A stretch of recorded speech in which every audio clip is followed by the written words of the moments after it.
In today's video, I'm going to be breaking down the 5 different stages of hair loss. The goal is to help you identify where you might be at in your current hair loss journey so that you can recognize what stage you're at and understand what the next steps are to get to the point where you can move on to better things with your life. Before we get into the 5 stages, if you could give the video a like and subscribe to my channel, I'd really appreciate it. Now, stage 1 is denial. This stage is one that a lot of people, including myself, can get stuck on for a long time, and some might never move past this stage at all. The truth is, it can be very difficult to recognize when you are losing hair initially.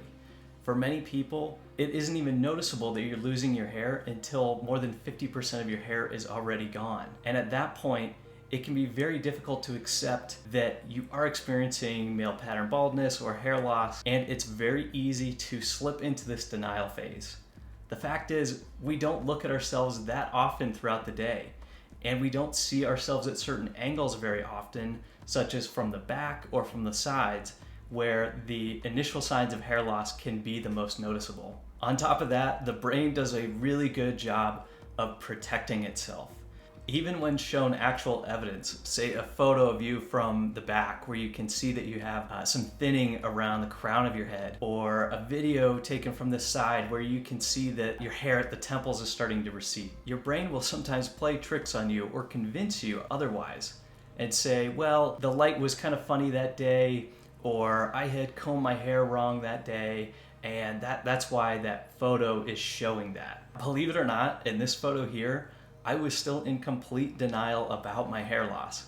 And you might be thinking, that's crazy. It's so obvious how thin your hair is. How could you have possibly thought that you weren't experiencing hair loss at this point? Again, the brain tends to protect itself. And I had still convinced myself that it wasn't that bad, that I had just cut my hair a little bit shorter than usual, or the light was just kind of hitting my head in a weird way. In hindsight, I can now honestly say that yes, I was experiencing hair loss at this point, but at the time, I just didn't want to accept this. Now, if you found this video, the odds are that you've already accepted the fact that you are losing your hair, or you at least have a very strong suspicion that your hair is starting to fall out, or that it will someday in the near future. If you're really not sure whether you're losing your hair or not, you might ask a friend, family member, or coworker and just ask the question, hey, am I losing my hair? Am I starting to bald on the back of my head or at the temples? Is it noticeable? And tell them that you really do want an honest answer,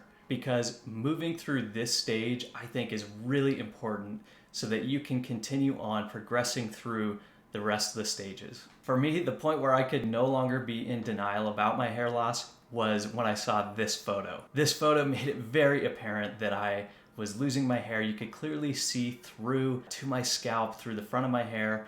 You could see the receding at the temples very clearly, and it was a close-up photo, so I really couldn't deny the fact that I was losing my hair. And that's when I finally moved into stage 2, which is anger. In this stage, you've come to understand that you are losing your hair. You can no longer deny it. You may become upset about the fact that you are losing your hair.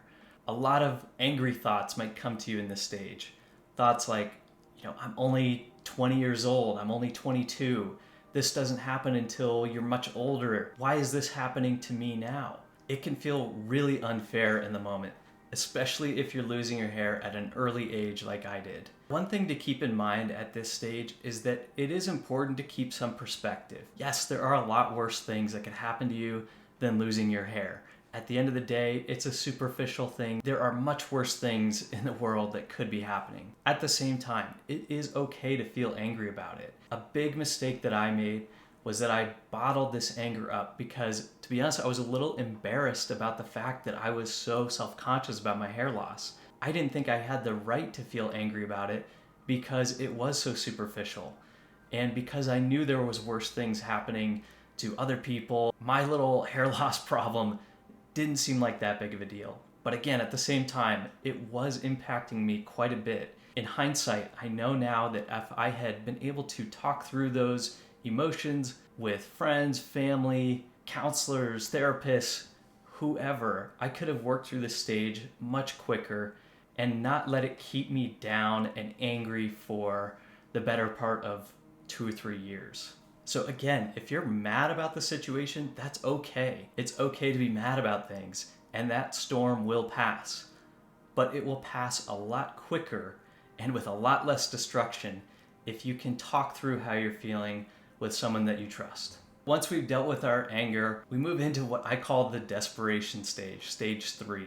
I call it the desperation stage because at this point, at least for me, I was desperate to find a solution to my hair loss. I was no longer in denial about it. I had dealt with my anger around the topic, and I wanted to find a solution. So at this point, I began trying everything. Rogaine, Propecia, Minoxidil, all kinds of topical solutions. I did as much research as I could and tried as much as I felt comfortable with to try to resolve what I thought was a problem. And that's when I came across hair transplants. Now, I've talked about this in my previous video, but I did ultimately go through with having a hair transplant because I was so desperate in that moment to find a solution and to get my hair back. I'll talk about this more in a future video, but I did regret that decision to get a hair transplant for a number of reasons. Now, if you decide getting a hair transplant is the right move for you, that is completely fine.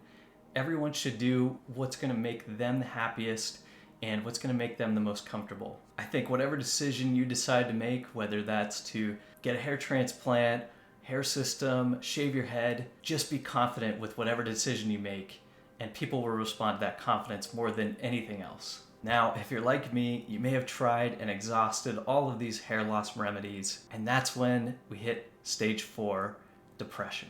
I hate to say that because nobody likes to feel depressed, but it is very natural to feel depressed about losing your hair. If you are feeling in a depressed state right now because of your hair loss, I strongly encourage you to reach out to somebody you trust and talk through how you're feeling.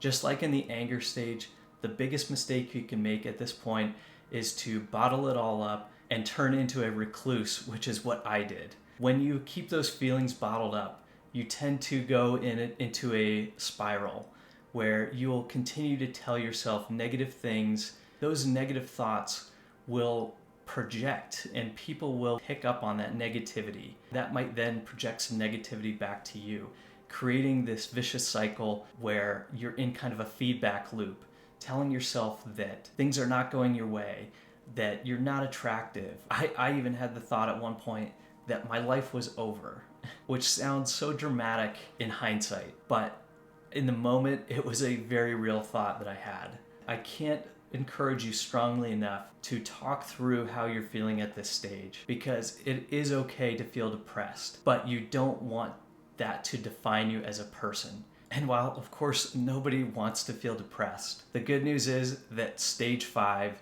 which is the best stage, is right around the corner. Stage 5 is acceptance. And the reason that this is the best stage is because this is when you start to regain control of your situation. This is the point where you've accepted the fact that you're losing your hair and you're okay with it. And you can now make the conscious decision to do something about it. In my case, I decided to shave my head. Here's a picture of me shortly after doing so. And you could see I was celebrating with a nice bottle of gin and toasted to the end of my hair and to moving on to the next stage of my life. Once I got to this stage, I can honestly tell you that I have never felt better in my life. And my only regret now is that it took me so long to get there when the solution was right there in front of me. But it was a process that I had to get through in my own way and in my own time. My hope is that by letting you know about these 5 stages and hopefully letting you understand where you're at in the process will allow you to move through these stages more quickly than I did, so that you can also get to that point of acceptance and move on to the bigger and better things that are more worth your time and attention. The moment I shaved my head, it was like a weight was lifted off my chest. All of the insecurities that I dealt with for the better part of 10 years were gone along with my hair. I want to thank you for watching to the end, and please let me know in the comments below where you think you're at in these 5 stages. Thanks, and I'll see you in the next one.